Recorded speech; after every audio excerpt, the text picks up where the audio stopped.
Ka tuku mihi mātou, Bowls New Zealand, Aotearoa, kia koutou, katoa kua tai, mai ki tēnei kaupapa hui huinga. Welcome to the Bowls New Zealand broadcast of the 2024 World Champion of Champions Singles, hosted this year in the City of Sails, Tamaki, Makaurau, Auckland. We're up to the final day of section play here at the Browns Bay Bowling Club, and looking forward to this one. We've got Sarah Kelly and Claire Day. One from Ireland and one from Canada. My name is Alex Reid. As usual, we've got John Macbeth in the commentary booth, but also joined by Barry Lester, as we see a wrong bias come across the rink. And just to intro us, before I talk to you, Barry, we'll cut to John and hear about what we've got to expect today. Welcome to the Browns Bay Bowling Club in Auckland. It's day 4, which means this is the final chance for competitors to qualify for post-section play at the World Bowls Champion of Champions Singles. We're broadcasting, of course, from New Zealand, but we do know that around the bowls world there are hundreds and hundreds of people watching. For example, in Dublin right now, the Crumlin Bowling Club has over 100 members there, no alcohol of course. They are watching and supporting their favourite player, Sarah Kelly, who's about to play her crunch match against the Canadian opponent Claire Day. Now, it might sound as though it's only Irish people watching, but Claire Day has her husband Robin watching in Alberta, and one of her sons is watching in Honolulu. So we're spreading far and wide here at the World Bowls Champion of Champions Singles in Browns Bay. I'm joined by a very special commentator today, so sit back, relax and enjoy. Well, what an intro that was from John Macbeth. Barry, and can you just tell us, what have you been doing here in Auckland on this side of the Tasman? Yeah, thanks very much. It's really good to be here, and it's my first time, and spectacular position to have a bowls club a couple of 100 metres from the beach anywhere in the world, but to be here experiencing it for the first time, I'm honoured and privileged, so thank you for the opportunity, and I'm really looking forward to commentating for the day. And I've been out in Auckland for the week, coaching, you name it, anyone and everyone, from representative players to club players, and I received an invitation from Bowls Auckland and definitely took it up, and I've really enjoyed being over here for the week and meeting people and trying to upskill them using any knowledge I have in the game, and I've just loved their company and just seeing their smiling faces and seeing their love for the game, in which I have, obviously. You've gone down very well too, mate. That's it's been really good to have you here, and I know around our area there were questions being asked, how can we get them down to Wellington, you know, to Kapiti? And do I smell a repeat visit? Yeah, that's right, yeah. Absolutely. Yeah. I'd love to come. We can't back. pay you. Yeah. So this will be interesting. I mean, we've got one of the characters of the tournament here, of course, with Claire Day, and those who've watched her over the years will know she always has a spectacular hat. She's a life member of the Honolulu Bowling Club, and that's where the sort of the hat design came from. But a lot of laughs. Carries what looks like a first aid pack on her back, just in case. Yeah, I'm all for it. We're definitely a sport that shows the individualism of each player, and you see different uniforms, and I've had people question me over the years about different haircuts and earrings and necklaces and stuff, yeah. and you know, everyone's just out there being themselves, which makes this game so great. There's only people who have got here who criticise you. Yes, you're probably right there, John. Have you had a roll up out here, Barry, or not? Not on this particular green or at this club, but during the week I've seen some spectacular venues, and I guess I've learned a lot as well, more about Auckland and the culture of the bowls over here, even though I've been here quite a lot to New Zealand, but everywhere is different, and the passion for the sport really lives strong here in Auckland. So these players from outside of this area, it takes a while for them to settle down onto the conditions, very fast greens, what they're used to. So we see that Claire Day is using XGs, which she doesn't tend to use at home. And there's the family of the Irish. So that's Nolene on the right, mother of Sarah. Richard on the left is dad, and Auntie Mag in the middle, and they've played quite a lot together actually. They've won national titles, Sarah and Mag, her auntie, and her mother as well, so big bowling family. Pretty cool sunglasses too. It's Yeah. all happening. I love it. I was just going to say that. It's quite a wraparound sunglass situation. Although the sun in New Zealand, as we know, is it's quite harsh, isn't it? Yeah, and we have that down in Tasmania as well due to the ozone. So, yeah, Tassie and New Zealand don't get as much up around the northern parts of Australia. But every time I've come over here, I've thought, well, it's 13, 14 degrees. Yes, the sun's out and absolutely got scorched. So What could go wrong? you jump in the shower and it's like boiling water. And but, yeah, that's definitely one of the parts of the game and parts of your preparation you've got to look out for. And caught up with my mate Ross Owen before, and he's had someone, I won't mention who, I don't want to throw him in the deep end, putting his sunscreen on for him. So I'm like, that's a first. I've never had that. But very important. Good to see everyone protecting themselves out there.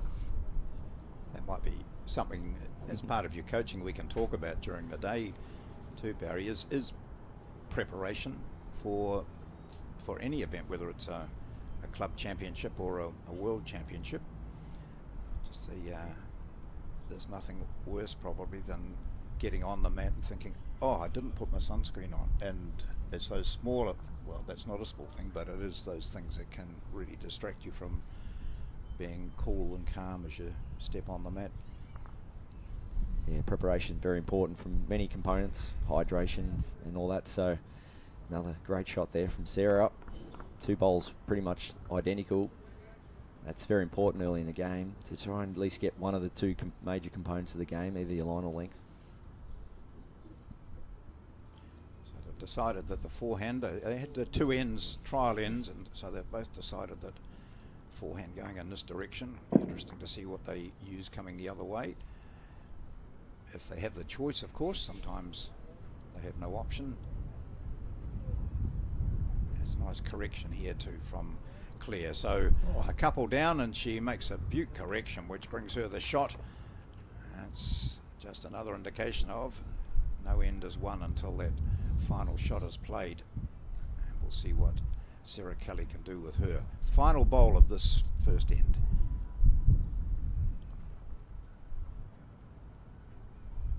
Yeah, Claire stuck at it there. 4 bowls on the forehand. Didn't swap and change. Didn't break her rhythm up. Backed herself with her last bowl. Got the reward. That's a big confidence booster to be able to do that with your last bowl.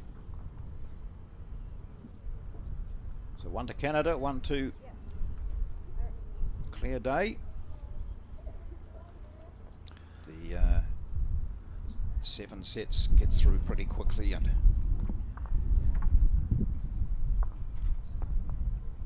so there we have, you know, it's wearing sandals, which is, you don't often see. Most people tend to have covered footwear, but there's nothing wrong with sandals or jandals or thongs.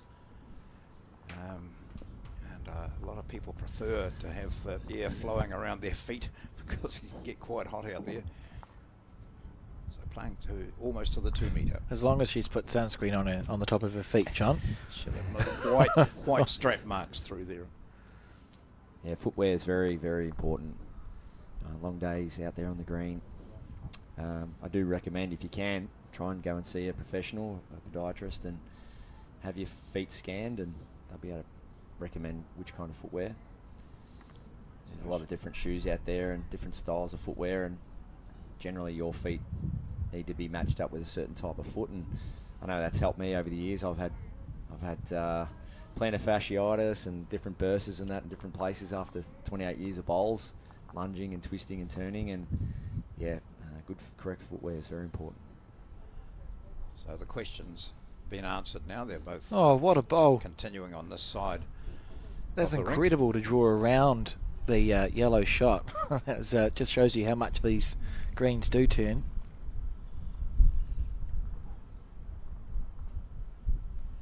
Talk about footwear, and dare I go into socks. The number of times you see someone take their shoes off and they've got, you know, holes or very thin, worn-out socks. and you might spend a lot of money on your shoes, but if you haven't got decent socks, you know, you defeat the purpose. Gosh, my feet are sore. Well, you're not avoided some cushioning by having those. Yeah, and once again, there's really good socks out there. I know my mate Gary Kelly, who Sarah would know really well, from Northern Ireland. My teammate, he wears a grip sock so it doesn't slide around his foot. You know, the strong movement he uses with the draw and the driving. Yeah. The grip sock just stays still so his sock doesn't slide around his foot. Seeing our first bowl on this left-hand side of the rink. I'm interested to see how this side of the rink plays, because already the percentage of bowls played on the inside hand already is much higher. I think that's probably the first one that's gone down that side. Yeah. What we noticed, we've had one day of play in this direction because they've been going turnabout to keep the weir even on the green, is that it seems as though there's a little bit of a wind tunnel coming in through the gate, isn't there, John, that can make a difference when there is. And we saw that bowl there get bogged on Sarah Kelly's. Yeah, the bias was definitely not as sharp with those last two deliveries as the other side of the rink. Yeah, there's the gate there, so the wind just blows in through. And even if they shut it. Yeah, it can work against you. It can swirl back into the clubhouse and or bounce off the club, as we see at a lot of clubs in Australia. If you're playing on a rink right up against a clubhouse, it can play havoc. Sarah just needs to clear that. Stay on, it's going to be handy. Certainly, if Claire decides to play with some weight through there, which she might do, she's got second and third shots, so she could play onto that bowl on the left-hand side of the jack, which is her own, and push Sarah's at back and pick up 2 or 3. What I really like there is Claire had a look from behind the head, then she went round in the front, stood in line with the head from the front, about 6 feet in front. So she's had her 360 risk assessment now, and now the shot's clearly made up. There'd be no second guessing once she gets to the mat. You can clearly see she's got the shot in her mind, and that's so important. Yep.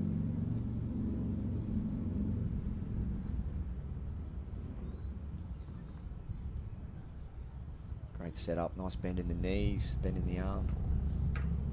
Some form of weight here. She's not a mile away, is she?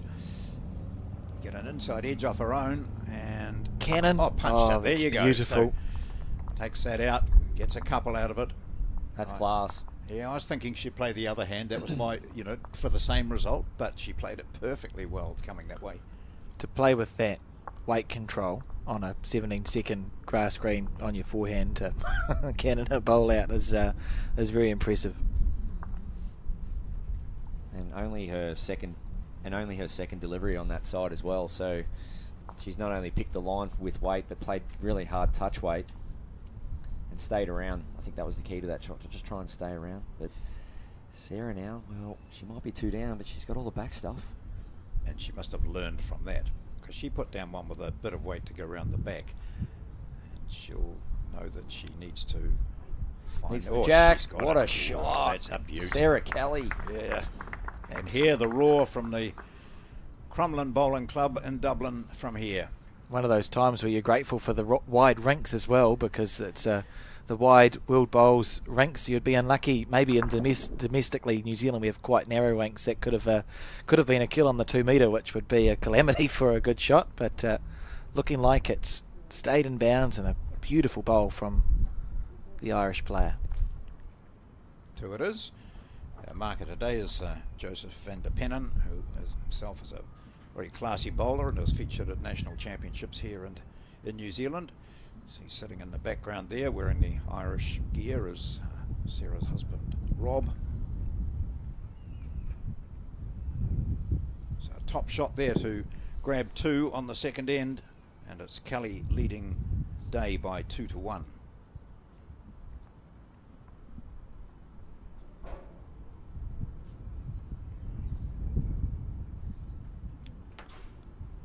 Something we've been watching, Barry, over the last few days is where the jack is being delivered to. And I can't say there's been a consistent strategy from the international players. We've seen a few, remembering they play on like 11 or 12 second greens, we've seen a few actually opt to play shorter ends, which surprised me. What sort of strategy would you expect to see if you're from a northern hemisphere coming down here to New Zealand? What strategy do you think would work best for them with the jack throw? Great question. Gee, you've... I'm just checking them I out. love it. No, I love it. I don't have an answer. Thank you. And I'm going to put it in the best way possible for me and the viewers, of course. So when we look at delivery, so let's have a good look at Claire. She gets down nice and low, and she's quite static at release, so she doesn't really push forward or press forward off the mat. So watching someone's delivery can really sort of dictate terms as well. So you might see someone that's quite dynamic, pressing off the mat, using a lot of body weight. And if you're on a really fast green, ideally I'd probably go short against them to try and really test out their touch early on. And as we see here, Sarah, she stands quite tall and probably has a bit more of a dynamic delivery, more force moving forward. So once again, I'd probably elect to go short. But also, it comes down to what you've done previously as well. I think reflecting on your past performances and what seems to have worked and keeping that in the forefront of your mind, keeping that positive mindset. So as you can see there, Sarah, a little bit heavy, but ideally you'd want her to finish pass with her second bowl after setting up that type of head. But yeah, I'm a big one on monitoring delivery because I think that generally will be a result of how the player will go in certain conditions. So it's really a matter of, particularly in singles, isn't it? You can't switch off. No, not at all. Interesting to see how much this bowl comes back on the backhand in this direction, and not a huge amount really. Decent weight though both times from Claire, but just not quite nailing the weight. Great body language from both players so far. Like I said before, I loved how Claire really did that 360 risk assessment at the head before she played her weighted shot. A nice line from Sarah.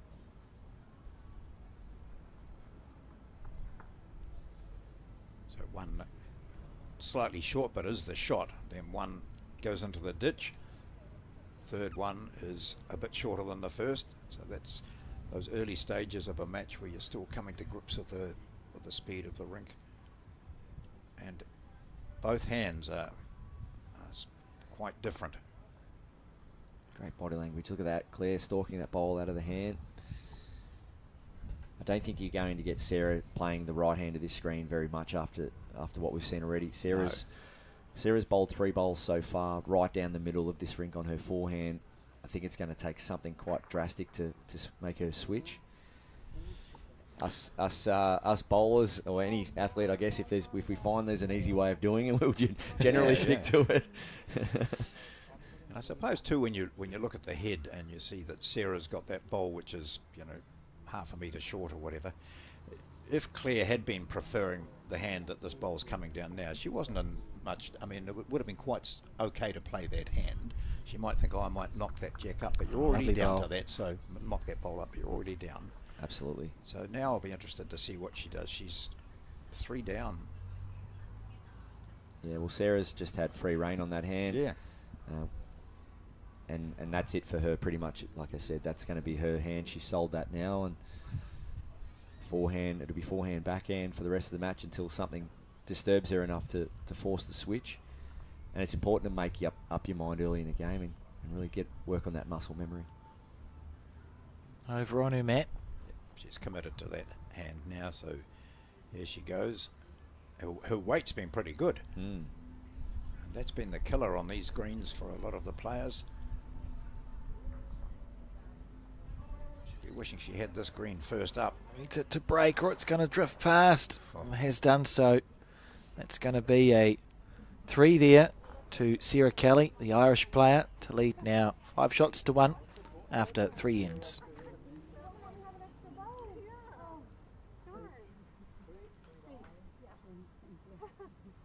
Or is it 3 he's got there? Oh, yes, it is. Good.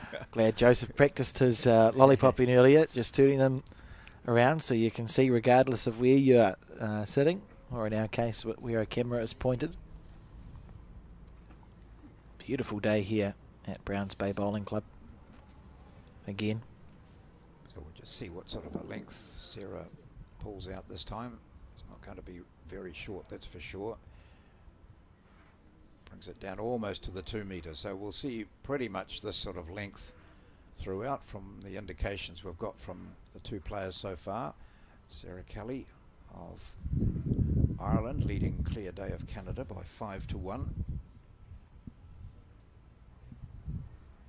And a good start for Sarah in this match. She's settled down nicely.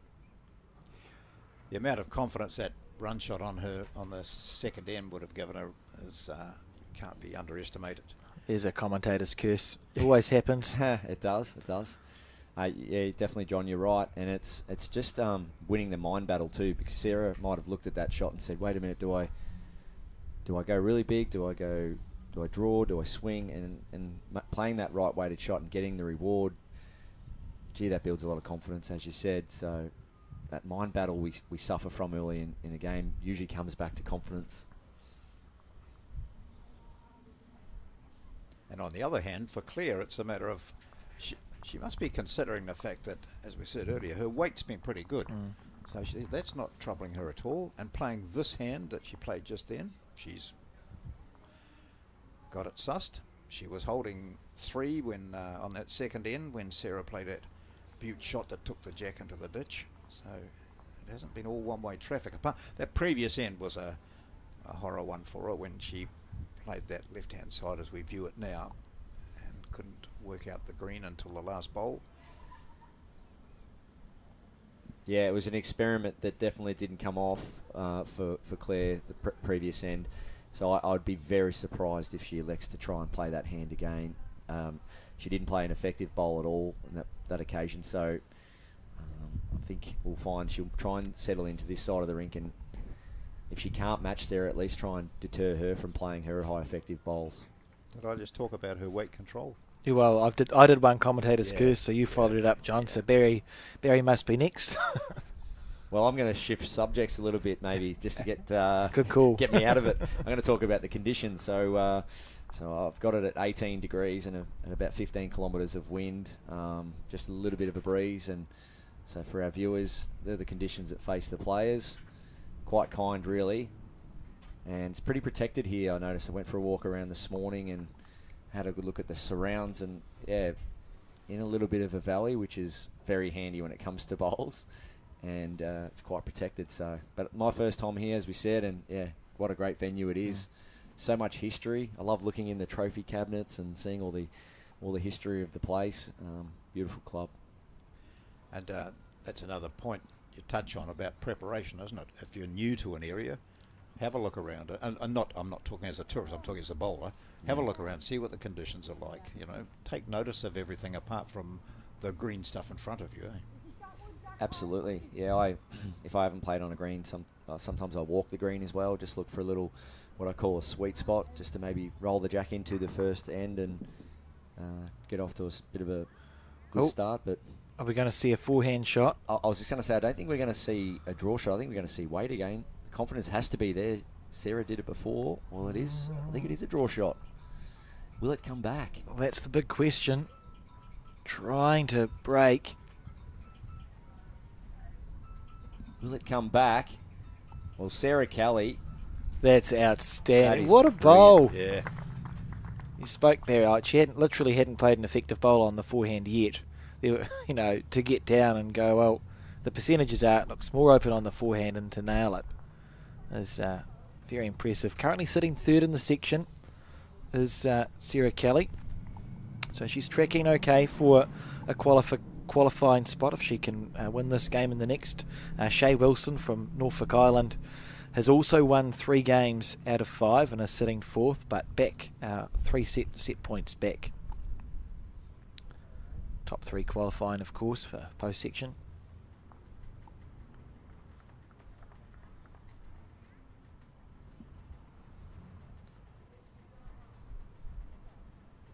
Avoid that. Oh, gee. It was lovely weight. Yeah. So Kelly's playing really good shots under pressure. She picks up the jack. Not before she got the okay from her opponent, and she takes the mat back after a very good shot, which hauled that end back into her favour.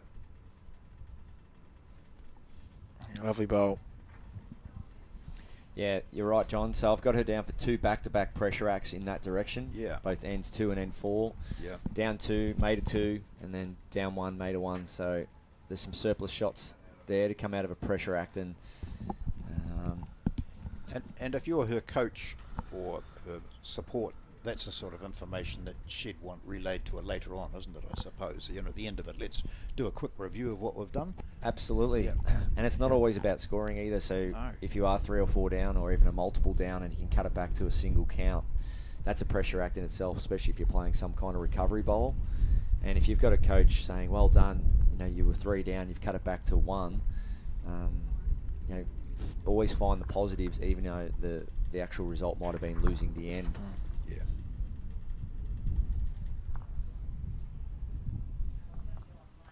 So once again, Sarah's effective rate on that forehand in this direction has been really, really good. That bowl there inside of mat length. Oh, now look, this is interesting. She's going to stay with that. So maybe she just prefers a backhand. John, you know what's happened? She heard us in commentary, and she's going to try and prove us wrong. Yeah. Wouldn't be the first or the last time. She is going to prove us wrong. Here we go. Needs contact. Needs to slow up. Well, it's down the spine anyway, so it's at least centred, and that's the line sorted now. Well, there you go. So well done, Claire. She does listen too, because she said to me this morning, oh, you're the guy that was talking about some of the players are under 26 and some aren't and won't remember 26. And she said, I laughed and I was thinking, oh, can I remember 26? Been a great mixture of players. I think it's one of the special things about this Champion of Champions event, which we've had in New Zealand 2 times in the last 4 years, is there's a mixture of players, and some of the bowling nations are very well established, like Australia, New Zealand and the home countries, and other of the bowling nations are newer, so you've got countries where bowls might have only been there for 10 years, and they get this chance to mix and mingle, and lots of friendships are made, aren't they? And it's nice to see those connections sort of spread across the globe, so to speak. Yeah, I've been chatting to a few of the players in the field and just saying it'd be good to catch up, and yeah, you make great relationships and with players that are new or older to the game, and yeah, and I find that never lose sight of that, especially at club level, that you might play against a club down the road from you, and yes, your opposition on the green, but never lose sight that it's a great sport to meet new people and make new friends. For example, in the background there you see the Swiss representative. You know, it's we've got the Zoltan from Hungary, and we've got the player from Turkey. All know each other. You know, 'cause they play these events from countries in which bowls is insignificant, but they are as committed as any players around. Another good bowl there from Kelly. Just taking her time making this decision, Claire Day, perhaps because you see that Kelly's bowl's low on the what's it, that about 2 o'clock to the jack. Maybe from Claire's point of view, she might be thinking, oh, is that in my way on the back end? Do I have to switch? Yeah, I think what I do like, at least asking some questions, just gaining some information. We're talking that jack, between Matt and Jack, you're talking about 32 metres of length, so it's a long way away. Use the markers knowledge down the other end as much as you can. I like this track here from Claire. Has it got the weight? She'll be annoyed. She did everything right. So there's 2 really good tracks she's had. One sitting just over the jack, but dead on the centre line, and the other one was heading in the right direction. Gets the ball away really smooth. Sarah Kelly. Body language tells me she's not really keen on this one. Turn. Yes. Coming back at the end. So look at that. The weight was okay, but just on that high side. Okay, she didn't count, but at least she didn't make it any easier for Claire. Sometimes we can get, unfortunately, caught into trying to draw another one and maybe boxing or framing the head and giving Claire an easier shot. So Claire, for me, still has to play a really touch draw shot here to try and win this end.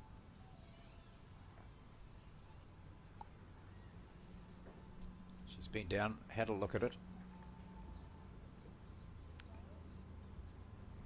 can't move those mitts around with your foot. They, the grooves on the back just stop them moving.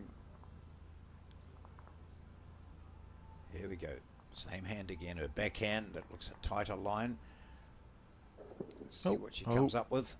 There we go. She's picked up the mat. Here it is. It's going to cause confusion. Needs a clear run. Edge off the front. Not quite. Well, so the speed that was taken off by just nudging her own has denied her the shot. And it is another 2 to Sarah Kelly of Ireland. She now leads by 8-1. It's end 6 of 7 in this first set, so a 7-shot lead to Sarah is a very healthy one. She would back herself to hold on to this set, you would say. So Sarah won the British Isles singles gold in a final against Steph Branfield, who's here representing England. And it was one of those matches where everything was going right for the Irish woman. She was up by 20-4. Oh, that's good. And then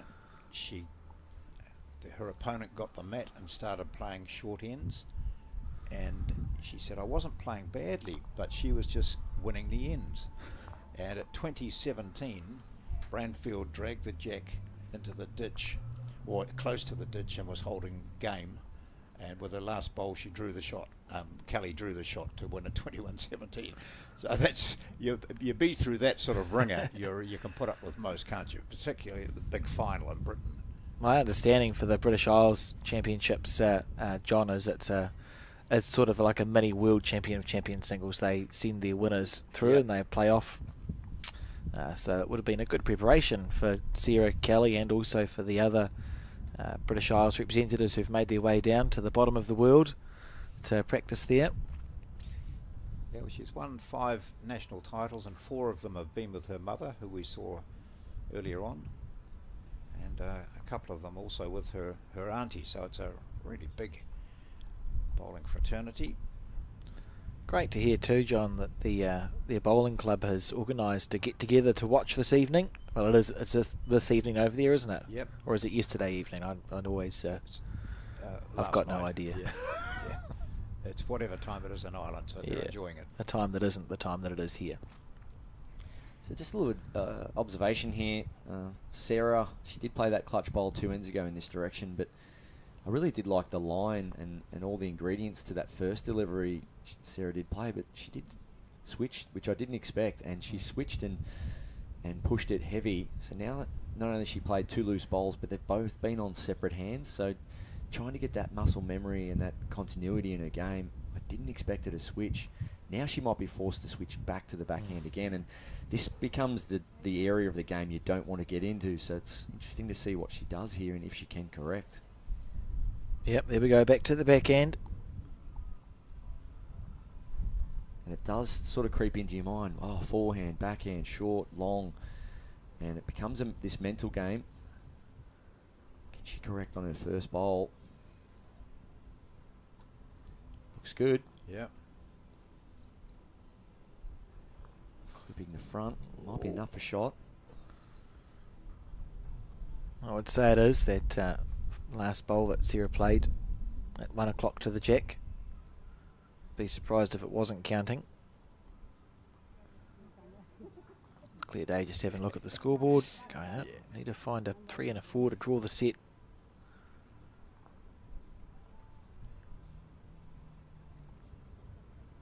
Famous for her hats. Clear day. And I'm not sure that she'll start a trend, but anyway, it's... Oh, she might just... Oh, wait, it's not as good. Kick it. Hold her up, hey? Yeah, kick it. Need a curling broom. Canada's good at curling. How often do you want the bowl just to run that little bit further? Just asking which is the third shot, is she? Get back to the forehand. I think it's trying to just cover the multiple out in the wing there. If the jack was to be sliced or chipped out to the wing. No. Well, is she on? Oh, yeah, that says it all. Was that a reaction to the wind? Well, you can hear it in the effects mic. It may be, and the bowl has barely turned at all, so it's probably going from the right to the left on your screen as you see it. Always frightened that I'm going to double bluff myself in the wind because it's often quite swirly, and you might be standing on the mat and feel a gust. You never know if it's what's actually going to be hitting your bowl. I can't really see a good mould for Claire other than trying to put the jack in the ditch and taking the back bowl of Sarah's out on the way through. If the jack does come to the bottom of the screen, say at 5 o'clock, she can pick up a 3. Risky, but yeah, don't see any other options trying to... Might just knock her own up for a, and stay a couple, that's about it. Indicates that Claire's almost at peace with not winning the set here and just trying to get a feel for the head. That's a nice wait for the shot to draw 1. So it's good big scattered head on this particular end. It is 6th and penultimate end. We're going to have a measure here, are we? Oh. No. Just a single. So 9-1 is the score.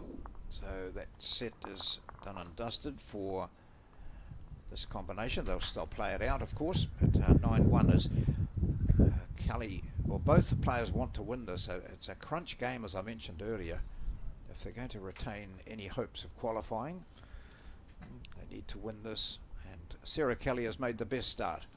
Doing everything right, isn't she? And she'll be looking to try and keep that momentum. Barry, we've spoken over the days with this set system. It's fascinating how it seems to work, but we often see a set like this where Sarah's going to win comfortably. Why do you think it is that when the next set is about to begin, often the momentum seems to change, or people can get up? You know, if it was just a game that was 9-1 and you play it on, you'd back Sarah just to push on from here. But we've seen it 3 times, I think, in the last 3 days, where the first set's been well in favour of one player, and the second set is totally different for no apparent reason. Yeah, and in cricket, what are the nervous 90s? You know, yeah. What actually are they? It's just another block of runs you've got to score. That's right, set point in tennis and all that sort of absolutely. thing. Yeah. So, you know, you hear that in cricket, the nervous 90s. Why are they more nervous than the 80s and so on? So, it's a mind game, and we know that probably the 2 key areas to playing the best you can in bowls is, in most sports, is your mind and your body, and you've got to work on your mind control. You've got to test yourself out, work on your mind strength and mental strength, and try and play as much simulated games leading into a major like this to prepare you for the environment. And yeah, you shouldn't be looking at any different other than we hear from some of the great players saying it's just another end and treat each bowl on their own merits, and it really is that. But as I said, going back to the last end, Claire, well, she did have an opportunity to potentially, you know, create a 3 to try and remove the jack and take that back bowl out. But you know, you've got to be staying sharp, and you've got to be keeping that positive mindset front of mind. The negatives can creep in, but then it does work both ways. Claire's probably thinking, all right, I'm still in this. I can still win the second set, and so that's all how you want to, utilise that mindset. It'd be probably quite good if you could divorce yourself from the scoreboard for most of the game, wouldn't it? If you didn't know what the score was, you just want to keep on winning ends. But of course, you have to know at some stage. And some players are really good at that. I know Kelsey Cottrell, she quite often she reverses the score if she's leading. So the moment she gets out to some kind of lead, 10-5, she treats it as though she's 5-10 down and just plays with that never say never, never say die attitude. And there's little ways in it, but it'll all come back to your training. Yeah. Yep. Do you place a lot of emphasis on visualization of certain situations? Absolutely, yeah. And that shot, as I mentioned before, that Claire may have played, they're the scenario shots that may, and Claire would have looked to play it if it was depending on winning the game or not. And definitely trying to visualise those shots, and you can do it well and truly before you go out and play. Grab a minute or 2 by yourself and start seeing yourself, visualise seeing yourself playing well and playing those shots. That was the thing that Peter Bellis always spoke about, wasn't it, when he won the World Singles against Willie Wood with his last bowl. He had to drive through a gap to pluck a bowl out and win. He said, well, actually, I'd visualised it thousands of times. I'd played it before in my mind, so when it actually came to the crunch I needed to play it, I didn't feel pressure because I knew I'd done it before, and I think that's a really powerful tool. So we've got a pretty handy bowl there by Clear Day of Canada. And this will be setting her up for the next set. She's down 9-1. This set is out of her reach, and she just wants to make sure it's that matter we've talked about too, Barry, of making every bowl worth something. Whether you're in a situation like this where the game's out of control, you still want to get something out of your bowl. Yeah, that might be enough. Depends. Just the one. Just the one. Okay, so the set's done. But for Clear Day of Canada, she starts with, or she ends that with a positive. 9-2 the score. We go into a new game, second set of this match between Canada and Ireland. And Claire looks like she's keeping her own scorecard there, just writing down the first set. It's interesting. We see that in a few players, don't we? They keep track. And I know, I think it was when Malaysia first came on the scene at the Commonwealth Games in the 90s. They were renowned for keeping a card in their pocket, and they almost they kept track of each bowl that they played as it was happening. Yeah, and that's literally documenting your debrief. A lot of people will just debrief inside their mind, and it's important to do that after each end, or some may do it after each delivery, but it's important to take a little time out, assess your experience, and maybe try something new or stick to what's working. As we see, Sarah's playing great line on that backhand in this direction, and the jack's quite long. It's the first time it's sort of been right up against the tee there, so and we see still a little bit of indecision from Claire on what hand to play, and we're on the 8th end of the games, first end of the second set. Well, she's got her sister Val here and her friend Donna. They're sitting here watching, keeping under the shade under a big umbrella, and she says her husband hasn't come because she said when he comes and watches me, he can be 3 greens away and I can hear him saying, "Why did you play that shot?" So quite a vocal supporter, without doubt. But I've been here in New Zealand before. They came on a cruise and spent a week in Wellington, which they didn't intend to, but father-in-law, I think it was, took ill, and so they had to spend quite some time. And the way they spent it, they had some accommodation near a bowling club in Wellington, and the bowling club just took them in, and they play bowls wherever they go. They had a cruise around the country and just played bowls everywhere they went. Sounds horrible, John. Yeah. Yeah, I've done a cruise around New Zealand and stopped in a few ports and played a bit of bowls. Oh, okay. I actually hosted a cruise once, and it was fantastic. And yeah, to think you can go cruising and playing bowls, and you love your game of bowls, it's a pretty good mix. Yeah. It's a nice shot there from Claire. So two good bowls, really, line-wise. A bit better with the weight on the second occasion. But over that distance, 30 metres, she's done well. I'm actually booked to go to Aussie in June next year with a group of people loosely call them people, an organised tour to go and play in a few clubs over there. Great. Yeah, try and get to Broadbeach if you can. Yeah, well, I love Broadbeach, yes. I saw quite a bit of that at the Commonwealth Games. And of course they've upgraded, haven't they? The big upgrade, was that last year or early this year? And yeah, earlier this year. We had a look at the video that they showed of, this is the new Broadbeach, come and have a look. And all the bowling clubs in New Zealand were saying, oh, hell. That was pretty good before. Yeah, yeah.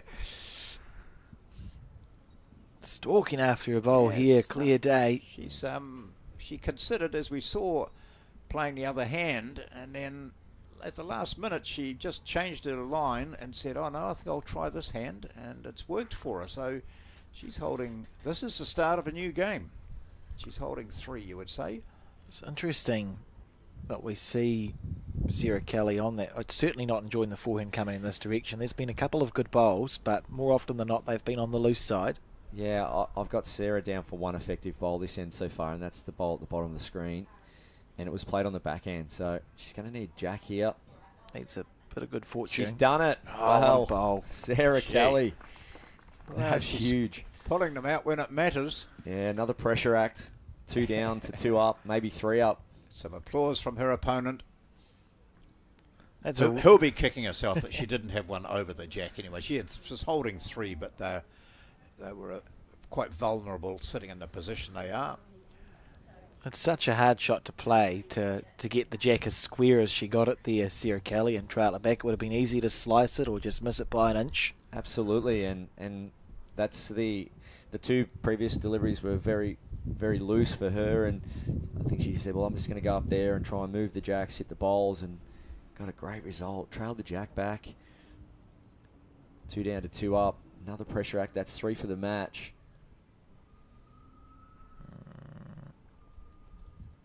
I've seen Looking at more. there, Alex, can we see the shot? Yes, we can. Yeah, okay. So Okay. So Claire just pausing because of the conditions here. Just slightly gusting. And didn't want to fight the conditions in her mind. Took her time. see if the back. Yeah, that wind just pushing that out. She played a very attacking bowl there. That was just essentially a drive shot, looking for the bowl or the jack. Oh, what a bowl from Sarah Kelly to salvage this end, and it's going to be, well, we'll watch it here. She's looking pretty pleased.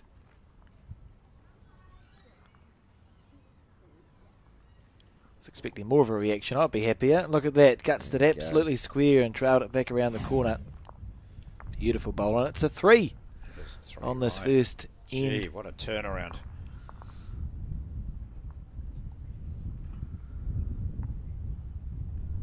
So her 4th multiple for the match. Yeah. And it was the 3 on the third end in the first set that got her out to a really good lead, 5-1, and that's a great start again. Those multiples, sometimes you can win more ends, but if you're dropping those multiples, they can hurt you.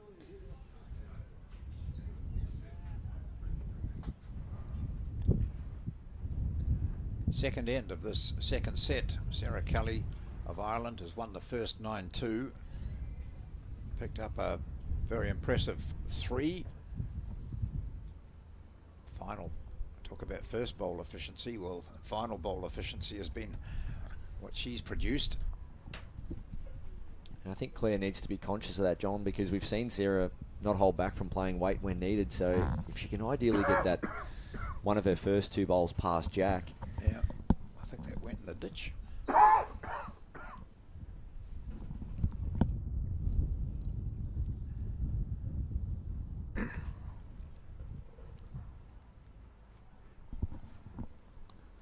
Interesting. Now, I've seen Claire Day quite often hold her arm up in front of her.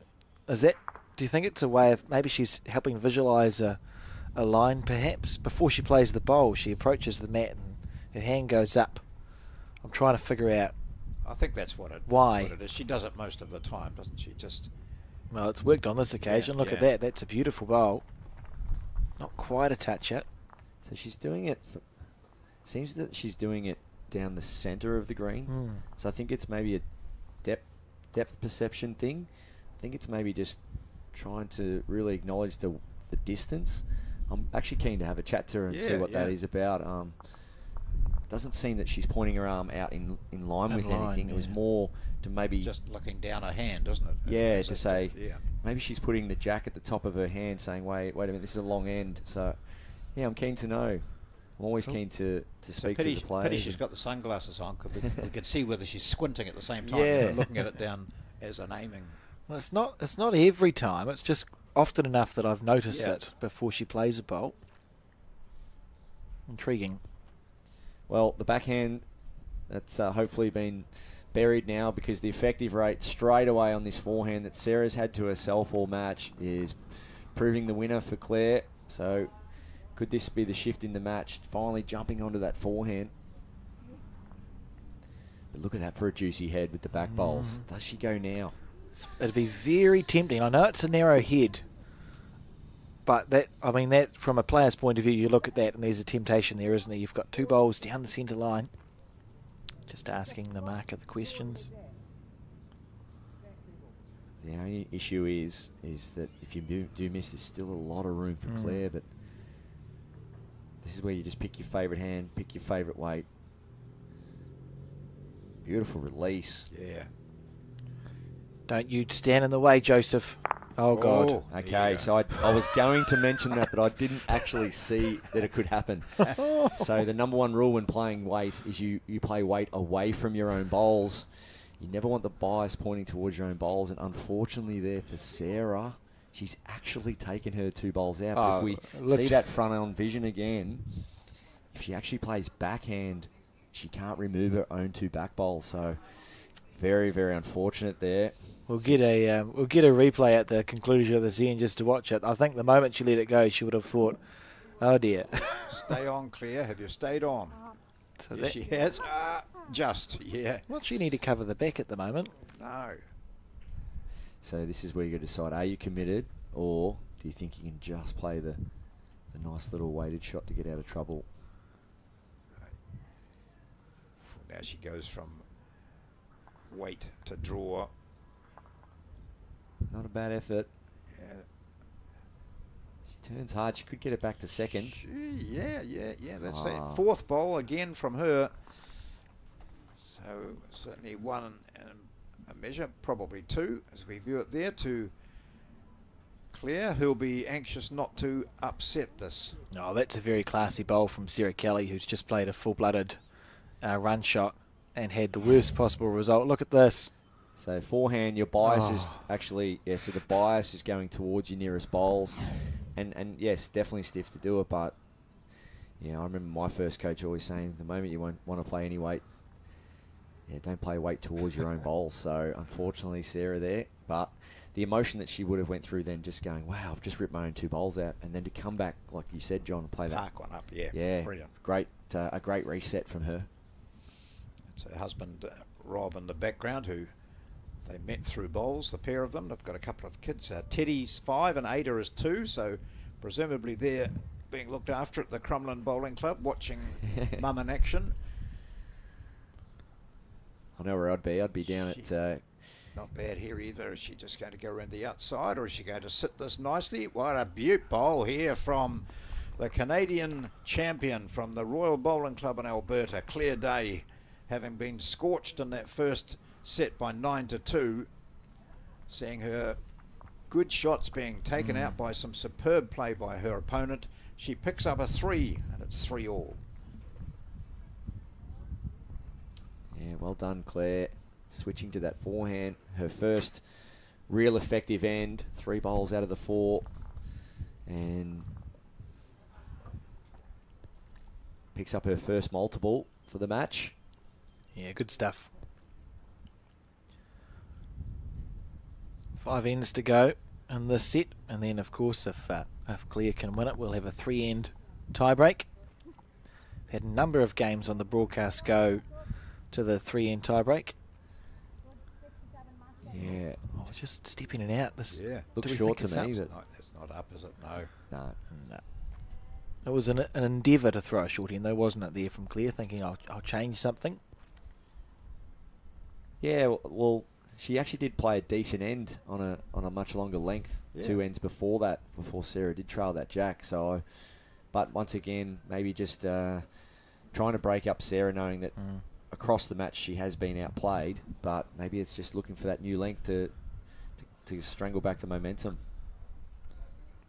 If you're wondering, as viewers, what the 2 chalk marks are there that you can see to the left and the right, it's nothing to do with the bowls, it's for our cameras. We put them in line with the legs of the tripod, and it is so that players have a physical reminder on the green that if they stand in between the 2 lines, that's what's going to be broadcast on television as opposed to the head. happens sometimes, doesn't it, Yes, John? I was Like a little barrier. Yeah. I like it. Yeah. Yeah, we don't have spider cam technology yet in bowls, but yeah, it's with live streaming and technology that there is, it's amazing that the job you guys are doing and the vision you're supplying the viewers from all around the world. So well done. I've been advocating for a Bowls New Zealand kettle prod for about 4 years, but no one will let me get one. Oh, I think you're doing all right. Yeah, it's an impressive production. Barry, a few years ago, not that long ago, they were Bowls New Zealand were at an event with 2 cell phones, one at each end, and trying to mix it, and unable to do that terribly well, but it was good enough, and people said, well, we like this, it's you're live streaming, and they've gone from that to this totally professional production, which major broadcasters are happy to take. It's all done by a crew of about 4. And the benefits just completely outweigh any negatives there if you're Yeah. thinking about getting involved with your live streaming. As you can see, we've got the core flute banners, the Toblerones in the background. You can get those made quite cheaply. Approach a few sponsors to help support the production, and you're well on your way. So well done to everyone out there getting involved in streaming this great game. It can only be positive for our sport, and one of those games that's infinitely watchable. If you see a good bowl, you can clip that off, and it's just very watchable, like your pool and snooker and darts. Long may it continue. Oh, And Alex mentions pool and darts, Barry, because here at the club, he spends any spare time. In fact, not just at the club. Here, he's everywhere. He spends all his spare time on pool. thanks, and John. darts. Yeah, the pool's not so good, but I can every now and then the dart goes where it's meant to be thrown. He knows what a triple 20 looks like. I'm all about value for money on a pool table, so we like to take our time in those games. So here we see Claire putting on that extra 1.5 meters or so that she required, but just cutting the green. So there's only those 2 things to get right. Here comes Kelly again, finding that nice line. That's great correction. She'll pop the jack back. No, not quite, but a beaut bowl by her. Again, it's almost not pressure bowls because there was a lot of area there in which she could draw, but she wasn't holding shot. She gets in And on the forehand too, Yeah. which she seems to be figuring it out more and more. We've seen an increasing amount of effective bowls on the forehand from Sarah coming in this direction when she's had to play them. Yeah, well, the confidence you would have got out of her second bowl on the forehand, right down the middle of the rink there. Yeah. Just take that 1 yard of weight off, and players at this level, they know where to take a yard off or add a weight. It might be through the tempo of their swing or maybe a bit more body weight, but these players can do that and do it well. That's why they're out there. But ideally, if you're knowing your line consistently, you will feel your weight much better, I believe. What's happening here? Claire's just taking her time. Have a look Yeah. at the head again. I'm not quite sure. What do we think? Maybe it might be some aggression. Turn her own bowl up, trail the jack out of there. yeah, maybe pull it back, or turn her own bowl up. She might be just a bit wide for that. Will it get back? If she gets back to jack high, she might Yeah. get second. Yeah. Well, it's coming back strong. Gee. That's a good Really bowl. good shot. That's a good save. 'Cause, looking at And that, she sit. was certainly 2 down. It's going. I'm sure it's going to sit down.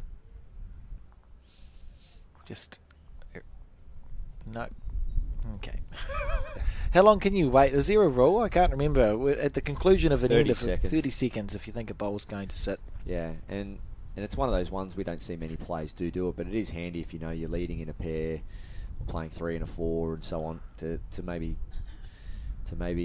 carry a chock. If I was by a train station or a heavy trucks, I'd go, we'll just wait. I was We'll just playing wait. For measuring. Yeah. I was playing in Hong Kong one year, and they were detonating the ground next door. They were putting in some high rises, and they were blowing a whistle and detonating the ground. The ground was shaking, so you definitely needed a chock on that occasion. Well, unlucky there. Square on would have pushed her up for another shot. But that's a better end there from Kelly. Well, she's played some really outstanding bowls throughout this. She certainly did to get to that 9-2 first set advantage where she saved the situation with her last bowl on 2 of the ends. And a single there to her takes her to 4-3. So just looking at that section that they are in, they're in section 1 with the player from Niue unbeaten going into today's games. Tonga was second, Ireland third, so Sarah had 3 wins and 2 losses, and Claire had 2 wins and 3 losses. So they're both hovering in that area where they could qualify in 3rd place in their section. And 2 losses Sarah Kelly have both been on tiebreakers, so must have been playing some pretty good bowls. 81 shots for and 49 against, so her net total of shots actually would have her leading the section at plus 32. And if she can continue that form and win this game, she gives herself every opportunity of qualifying for post-section, which will be played tomorrow. And just a reminder, if you're wondering what we're broadcasting tomorrow, the answer is 2 quarterfinals and 2 finals, so 4 games live from the Browns Bay Bowling Club.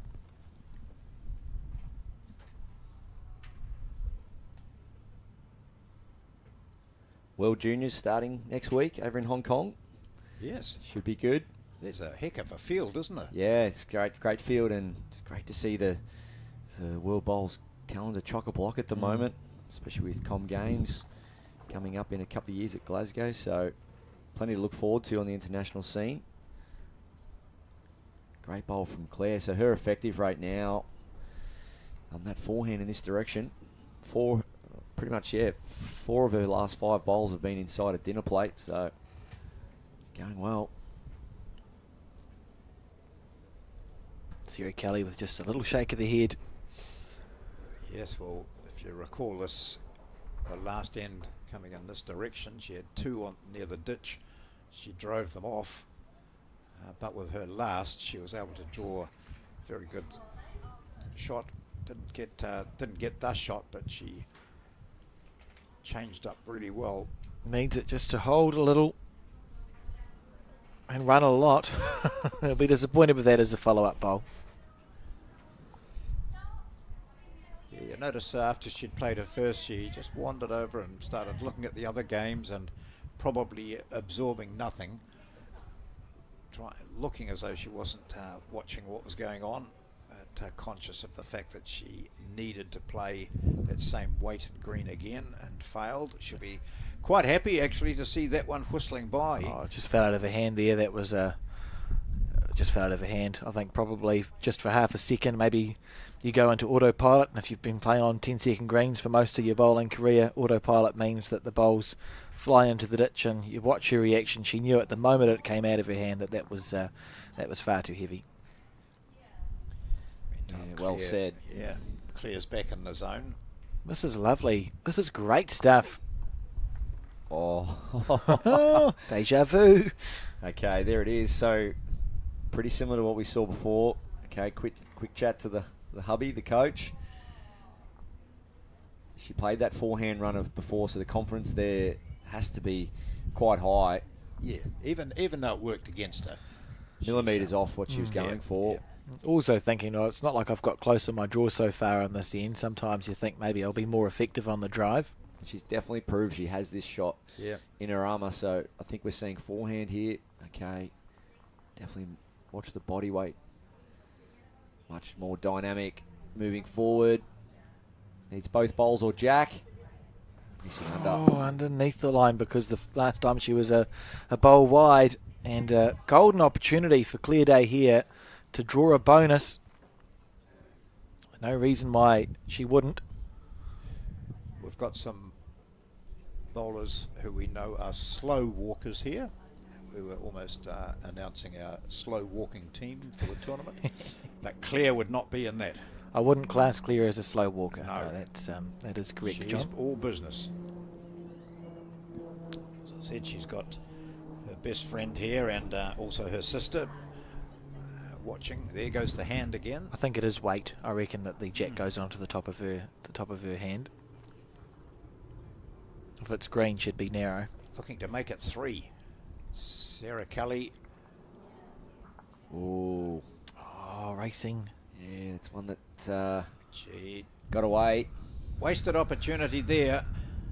Easier said than done, of course, but it is the lead now for Claire Day, and that will be the first time she's been in front in this entire match. There we go. There's her good friend Donna. Travelled over with her from Alberta in Canada. Her sister's sitting there with a white sun hat on, similar to the one actually that her sister's wearing, but without the decoration. So a couple. 2 there. 5-4. There The she lead goes. now. Yeah. So that's Val. Canadian flag. Interesting. The set certainly a lot more evenly contested than set 1, as we discussed could happen.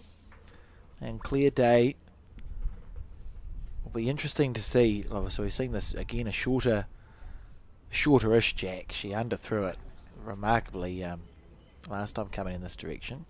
I wonder what hand she'll lead off on. It's played really well on the forehand, going from here to the player as we see it.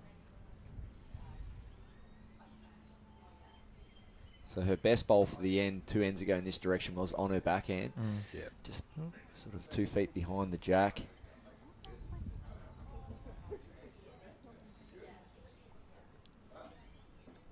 Just taking her time.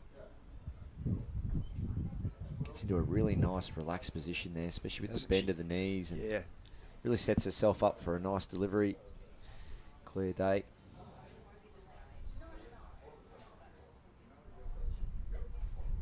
She runs that out. She'll be happy. That's pretty good. Good opener for her. Opener. She's put one right in the spot. Sarah Kelly just going through that mental process of getting rid of the last end out of her mind, going back to what she knows best, and that is drawing the jack. Oh, not quite. Those are the bowls where you're just hoping and praying that it holds long enough to guts the jack square.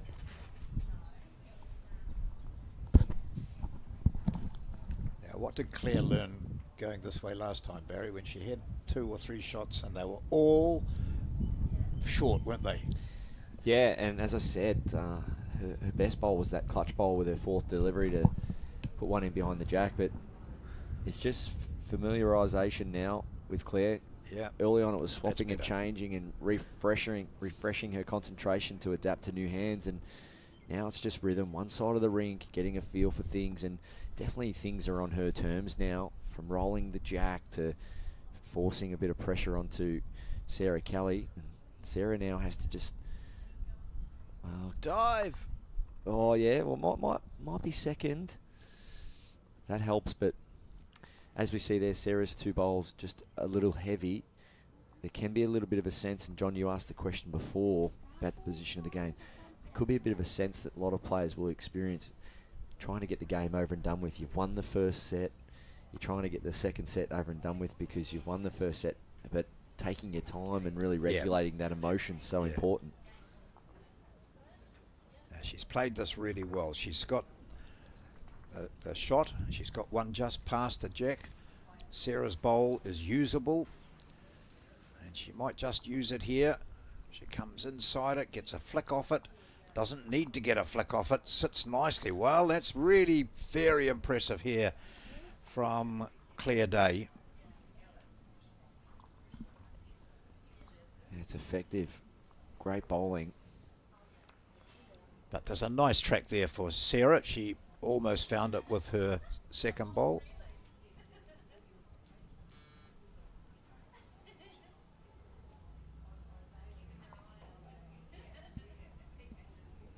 Yeah, a few deep breaths. Really concentrate on your technique and your routine here. Stay composed. Yeah, there's the track. Has she got not quite well? Oh dear. well, hasn't made it worse from a visual point of view. That head's more a little bit more vulnerable now, especially the jack. So would you think Claire might say, I might just go for the 2 metre? I'm with you, John. Yeah, definitely. Yeah. That jack's really exposed, and so are the bowls. And we've seen her already. Sarah won't hesitate to play weight if need be here. I suppose when you look at it, Claire might still have the bowl that's closest to the 2 metre. So what's the solution here for Claire then? If we look at the head from this point of view, Claire's holding 2.5. What does she do, Barry? Yeah, well, the first thing you do is you break it down into an offensive or defensive play. So that's every bowl you'll ever play, and so you can play quite offensively here and trying to trail the jack out of that sort of target area, or you literally do what John says and play a defensive shot and go to the back and go, all right, Sarah, now it's up to you to hit it. But yeah, because Sarah could actually get the jack, run through and make a multiple, and Claire's done all the hard work with her first 3 bowls. I think she covers the back now. Well, the three commentators are in agreement. We'll see if. You've said it now. Yeah, that's right. Guarantee you, she's on the back end drawing a 4th, putting a blocker in. Nowhere near what we were thinking. Yeah, that's true. Don't see that much these days. Some big games, do you? But right, here we go. In a great position here. Clear day of Canada. Like we said. Yeah. She's just going to say, righto, if you want to win this, you're going to have to outdraw me. She's now got the backest bowl. So I believe it's 2 down. I can't see both bowls being removed with that jack movement. And I think what this comes down to now for Sarah is the most weight she's comfortable with, because you could play 10 or 20 feet or you could play straight at it. So. And what's in her mind too, of course, is that last run shot she had down the other end, well missed when it was well narrow. Interesting. She played that forehand, I think, didn't she, going the other way? This time she might be looking more at backhand into those. And you've got to look at it also from what your main priority is. What are you actually looking to achieve here? So are you actually trying to get shot or reduce? I think the reduced shot is very important here. I think quicker the better. So there should be some form of arriving weight. Stressy when you're waiting for this bowl to break. And that's very hard weight to play. Yeah. Particularly on the Kiwi greens. Oh, just around, and Clear Day taking the advantage here. She's going to pick up, well, we'll wait and see how many shots she's going to pick up, but it's at least 1. That bowl next to the jack. 2, she says. Clear Day was almost down to the end before the bowl had stopped, and she hadn't bowled it. She had the mat in her hand. She knew she had that. She saw and sensed where that last bowl of Sarah Kelly's was going to end up. She grabs the mat again. She's enjoyed bowling in both directions for the moment, so the big swing in this match. Clear Day looks less comfortable here than her opponent in the first set, and now she has a 7-4 lead in the second, but there's 2 ends to go. So really, if you're in Claire's shoes, I suppose, if you can score even a 1 on this end, that's a very strong position to go into the final end of the set. And it's been from effective bowls, so I've got her down first end 75%, 50%, and then 75% that last end, having 3 out of her 4 bowls right near it. So the effective rate's gone up, and she's been rewarded by scoring multiples. 3 on the second end, a 2 on the 4th, and a 2 on the 5th. So when you've got really good effective rate, unless the opposition, like a Ryan Bester or such, is driving you off the green, you should be getting rewarded, and she is at this stage of the game. But it's I think it's all about emotion now for Sarah, reflecting on her first set, grabbing all the positives out of that, and really dragging that into the forefront of her mind at the moment. Ooh, that's not a happy look, is it? Can see it just go drifting. See, I go back to the previous end coming this way. She drew on the other hand, didn't she? Drew almost a perfect shot on the other hand. Yeah. Although she dropped a couple, I was surprised to see her play this hand. Yeah, definitely. And you can see Claire's just stuck in her way, just getting a bit of rhythm up. She's just doing what she's doing to get the best out of herself and hasn't really shown much emotion. I think some deep breaths for Sarah here. Just get back to that forehand where she played so well in the first set. Yeah, well, the player dominating the forehand seems to have been winning the games. That's interesting that we've seen it sort of flick around. Especially 2 ends back in this direction. Claire had 3 bowls inside a dinner plate, so on the forehand. It's interesting. Maybe Sarah's just trying to refresh, try something new here. This looks all right. Yeah, it's a nice correction. Yeah, beautiful bowl. Very good shot there. Yeah. Well, that's why she was on the backhand. Yeah. Well played. Well, it just seemed interesting, an interesting decision, but it's worked for her. And I think her facial expression will be a bit different now when we see her on the mat. Yeah, I think you give yourself a little pat on the back there. Have a little smile to yourself. Yes. Still just trying to enjoy the environment you're in.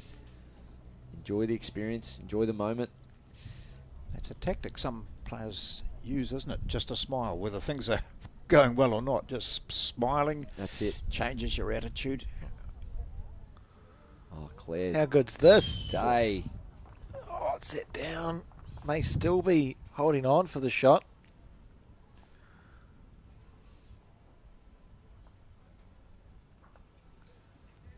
Okay, change of hands.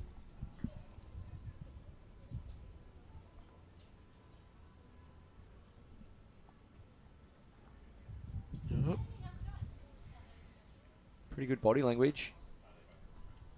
Is it there? Yeah, it looked a gentle push, didn't it, from the hand, I thought, but it's Just that smidge in the green right down the centre.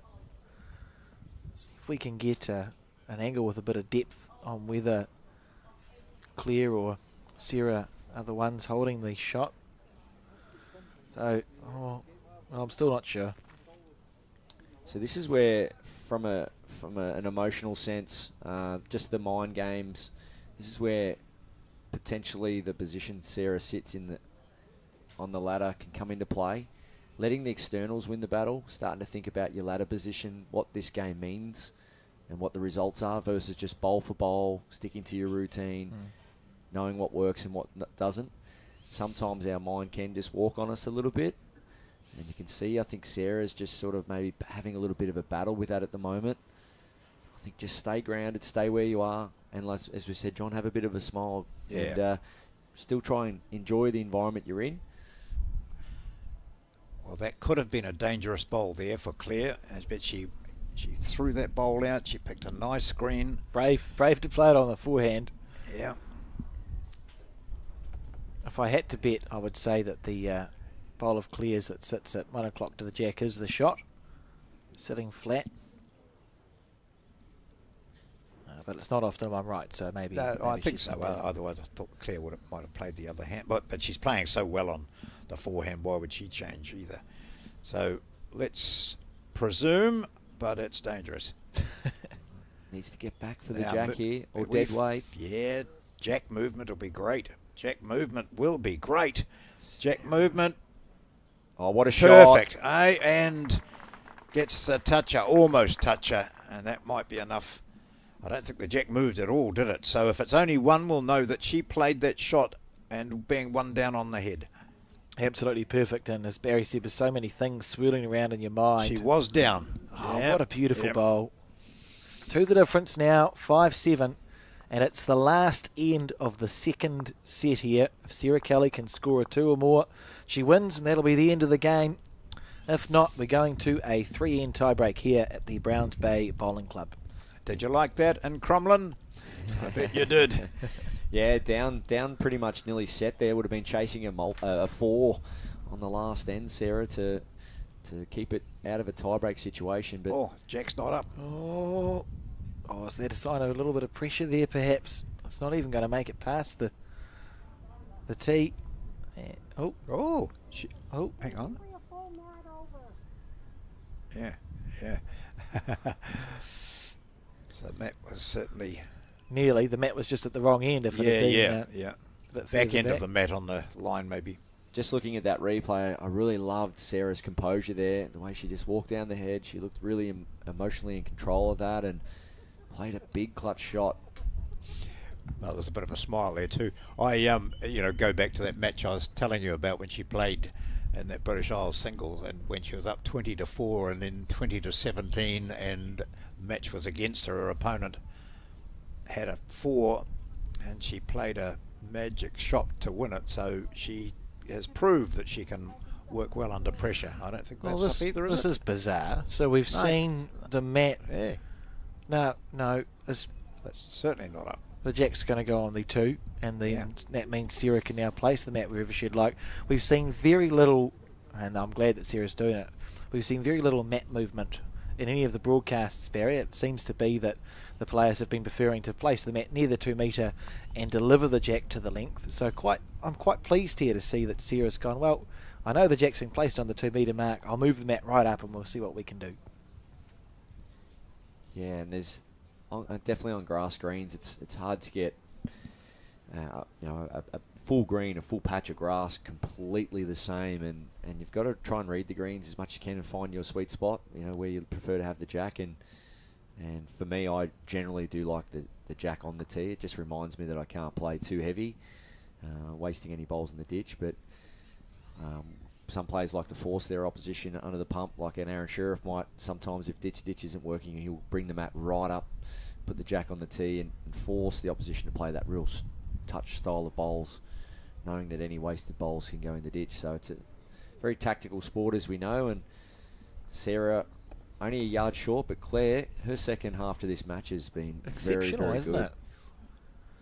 See there in the background the Harcourt's Cooper & Co. ice cream van. It's very exciting. You mentioned one of the great names in world bowls there, Aaron Sheriff, very popular here, and outstanding. Just a great. We watch a lot of Australian bowls here, the BPL, and see how quickly players play. I mean, I remembered a couple of events I was at where the director didn't have enough time to switch the cameras before players were on the mat, and the Aussies were on there playing their bowls already before we'd had time to see the last one finish, cut to the mat, and the second bowl's on its way. Some of them are very quick players. Yeah, Ryan Bester, Aaron Wilson. Oh, Aaron. Well, Aaron's the one I was thinking of too when I thought about that. Hadn't seen anyone play as quickly as him. Yeah, very instinctive players, but they all take their time when they need to. Yeah. Various moments. As we saw, Aaron this year in the Australian Open singles took a fair bit of time playing that match winner with his last. Oh, lovely effort. And they're all pretty, at that level and that experience, they're all pretty well on top of their game, both mentally and physically. And Claire, interesting little tactic here. You see Alex Marshall do this a lot. Put a bowl down, switch bowls, just a little reset. If you're looking to start again, a lot of people will get off the mat. Alex Marshall likes to switch bowls, choose that as an option to reset. Oh, he goes okay, so it's not a bad idea. Yeah, it's just a form of saying touch on, touch off. So that might be a negative bowl. Put that down, pick up a positive bowl. So Claire Day here on a great track. Gee, and Sarah's only just missed. Oh, that. Well, it's not on a line, or is it? Yeah, so that might just make it a bit awkward when she gets down on the mat and looks. I suppose you couldn't chip the bowl off, right? I think worst case scenario, maybe jack in the ditch where the marker standing still makes 2. So feels like it's 2 for the win. Bowl out clean for 3. She's got second, third, and fourth as well. Not that I can't really see how you'd accidentally remove any of those if you just chip the bowl off or go back. I think we'll see just the aggression on that backhand underneath the yellow bowl at 1 o'clock on your screen. And once again, I like this front-on view. So you see here Sarah, she's seeing the shot now. So just having a chat to her coach, standing front-on, getting a closer view, and just really signing off on it now, just really signing off on the weight that's required, the hand that's required. And from now on, there can't be any doubt or fear. It's full of confidence, confident walk. Yep, there she goes. She stood there a long time. And that does look like a chip the shot off, doesn't it, eh? It'd be nice to watch. Yeah. And they're satisfying bowls to play as a player because you don't really have to worry about the weight, eh? You just go, well, just hoof it at the hoof it at the weight that I'm comfortable hoofing it at, and try and chip the ball out or put the jack in the ditch. Here we go. She is down that line. Does she like it or not? Does she like it? She doesn't. Or flick. Yes, she gets it. Oh, well, she'll take that. And she will not applaud or smile or anything. She knows she was lucky. I'm sorry. Oh. That's part of bowls, and Claire Day can be really disappointed with that. However, she now has an opportunity. Wow. I've got nothing. Look at the head now, holding two on the 2 metre. From 1 down to 2 up. Came down, worked off the front, little straightener. Kicked the jack out of bounds and the shot bowl, if you don't mind. Wow. So what she moves the jack back to her left. Does she get a... She just needs to get the shot, doesn't she? Of course. Yeah. Oh, no. I'm feeling a bit stressed out on behalf of Claire Kelly here. She's had a very dramatic minute. Just resetting herself. Doesn't have another bowl to pick up. That shows experience too, So Barry, doesn't it? It does. It's a pressure shot. I'll go back down. Just reset. It does, yes, yeah. And she's played a decent I can end only so do far. my best. So draw to save the match, or you Is she up? needs to get down. She's not there, and It's over. it's over indeed. And it will be a very relieved Sarah Kelly, who shakes hands with her opponent, Claire Day. It's been a very exciting match, to and fro all over the place. And that fortuitous last bowl by Sarah Kelly will have all her friends in Crumlin Bowling Club in Dublin cheering, but also sharing a little bit of grief for her opponent, Claire Day. An outstanding match to watch. It's over now. Our first match of the day. 2 more to come. We'll have some highlights, and plenty of them, from this game between Ireland and Canada, and then back for our second match a little later.